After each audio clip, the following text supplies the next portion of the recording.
थी कि तप रही थी, इतनी भयंकर 50 डिग्री टेम्परेचर और घर में बच्चों को सांस नहीं आ रहा था।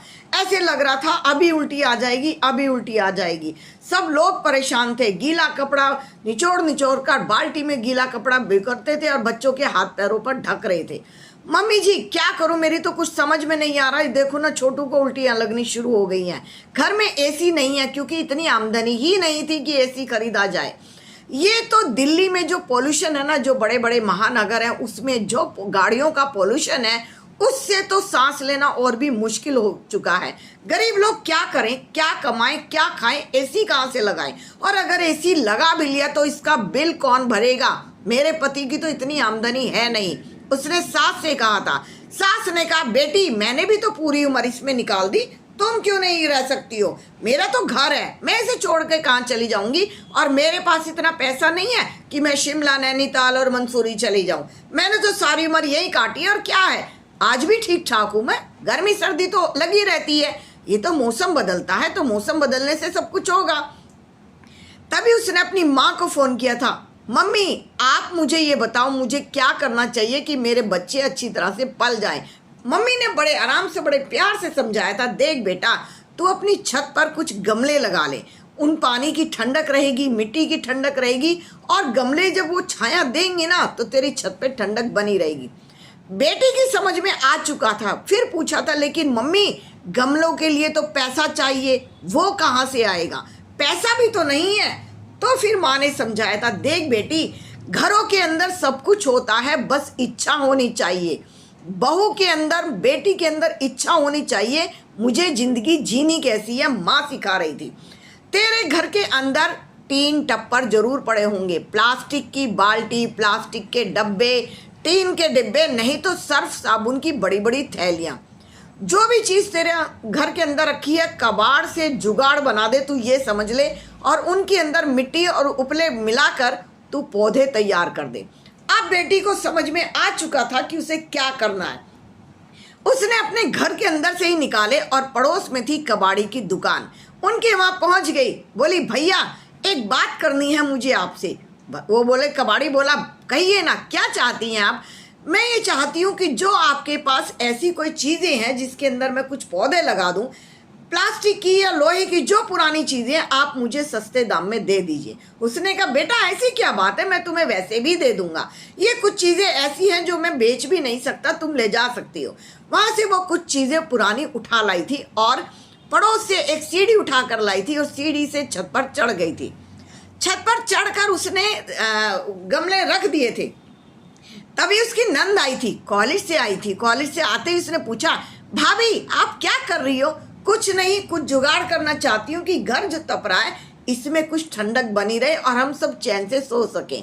हमारा क्या है, हम तो सो ही जाते हैं, बच्चों के लिए ज़्यादा दिक्कत है। माँ तो हमेशा बच्चों की ही सोचती है। तभी उसने कहा था, भाभी मैं भी आपकी हेल्प करूंगी, मुझे भी ये चीज़ें बड़ी अच्छी लगती हैं। जब आप कुछ नया करती हो तो मैं आपसे बहुत कुछ सीखती हूँ। मम्मी तो कभी कुछ बताती नहीं, लेकिन मुझे आप बहुत अच्छी लगती हो। वो भी साथ में लग गई थी। दोनों पड़ोस में गए थे और वहाँ पर मिट्टी पड़ी थी, खेतों के आसपास मिट्टी पड़ी होती है, और वो एक प्लास्टिक का थैला लेकर गई थी जिसे कट्टा बोलते हैं। 2-3 थैले लिए थे और साथ में नंद को लिया था। उसने देखा जगह जगह गाय के गोबर पड़ा है, उसको भी इकट्ठा कर लिया था एक थैले में। दोनों नंद भाभी आए थे और घर में आके उनको मिक्स किया था। अब बहू ने कहा था, देखो दीदी मैं इनके अंदर पौधे नहीं सब्जियां लगाऊंगी, क्योंकि हमारे घर में इतनी आमदनी नहीं होती ना कि हम रोज ताजी सब्जियां खा सकें। हम इनके अंदर सब्जियां लगाएंगे। लेकिन भाभी सब्जियों के बीज कहाँ से आएंगे?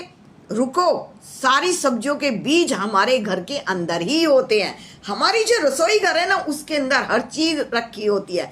तुम्हें पता है इसके ऊपर मैं घिया तोरी की बेल लगाऊंगी, घिया तोरी भी होंगे और पूरे छत पर बेल भी फैल जाएगी। कहा था भाभी ने। और क्या लगाओगी? देखो धनिया हमारे घर में होता है, मेथी हमारे घर में होती है, और जो शिमला मिर्च होती है ना, शिमला मिर्च को काट लो और उसके जो बीज निकलते हैं उसको एक प्लेट में रखकर 10-12 दिन के लिए रख दो। जब वो बीज सूख जाएंगे ना उनको उगा दो। मैंने अपने घर में भी उगाई थी, सच में शिमला मिर्च लगती है और मिर्चें भी लगती हैं। अब नंद को भी समझ में आ चुका था, उसने भी वही काम करना शुरू किया जो भाभी चाह रही थी। दोनों नंद भाभी ने उसके ऊपर सब्जियां लगा दी थी। पड़ोसियों ने कहा था, मजाक बनाया था, ये तुम्हारी बहू कुछ पागल है क्या, पूरी पूरी दोपहरी उसमें लगी रहती है, ऐसे कभी कोई सब्जियां उगती हैं क्या, पूरे छत पे पानी पानी कर देगी और बरसात के दिनों में ये टपकेगी। पूरे पड़ोसियों ने सास को और भड़का दिया था।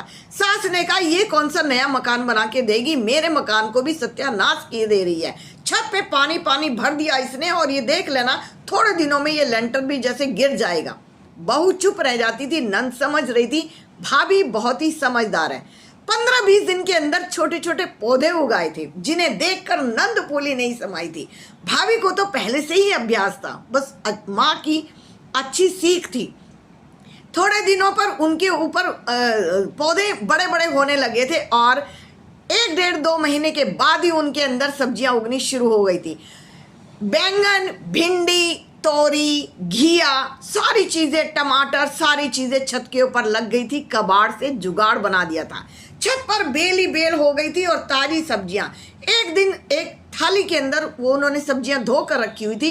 सास फिर तुनक कर बोली, इतना पैसा कहाँ से आता है, क्या कर रखा है तूने, इतने पैसे खर्च कर दिया, इतनी सब्जियां क्यों खरीद कर लाई, जब हम एक सब्जी से काम खरीद चला सकते हैं तो ये 4 सब्जियां कहाँ से आई है।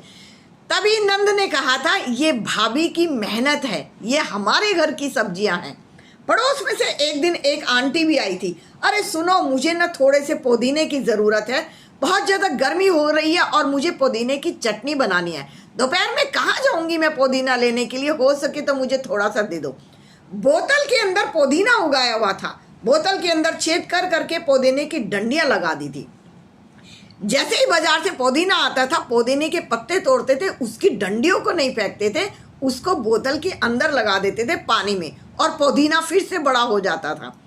पड़ोसन को भी दे दिया था और अब सास समझने लगी थी कि उसकी बहू कबाड़ से जुगाड़ कितना अच्छा बना सकती है। घर की ताजी सब्जियां थी, छत ठंडी रहने लगी थी, बच्चे चैन से सोने लगे थे। सबक ले लिया था सास ने कि बहू भी बहुत अच्छा काम कर सकती है। दोनों टाइम पानी दिया करते थे। बोतल के ढक्कन में, जैसे ये बोतल है, इसके ढक्कन में 5-6 छेद कर दिए थे और छेद करने के बाद उसको फुहारा बना दिया था और उस फुहारे से पानी देती थी नंद और भाभी और घर में आ गई थी ऑर्गेनिक सब्जियां। बहू की समझदारी, कबाड़ से जुगाड़ और ऑर्गेनिक सब्जियां घर के अंदर आने लगी थी। अब सास को भी समझ में आ गया था कि बहू बहुत अच्छी है और एडजस्ट करना जानती है, बहुत सभ्य है, पढ़ी लिखी है, समझदार है, अच्छे से घर को चला सकती है बिना पैसे से। कोई खर्च नहीं किया था। घर के अंदर जो बीज, फल और बीज आते थे, फल जो आते थे, उनके फलों को भी, बीज को, गुठलियों को धोकर रख लेती थी और उनको भी उगा दिया करती थी। कबाड़ से जुगाड़ बहू ने सिखा दिया था।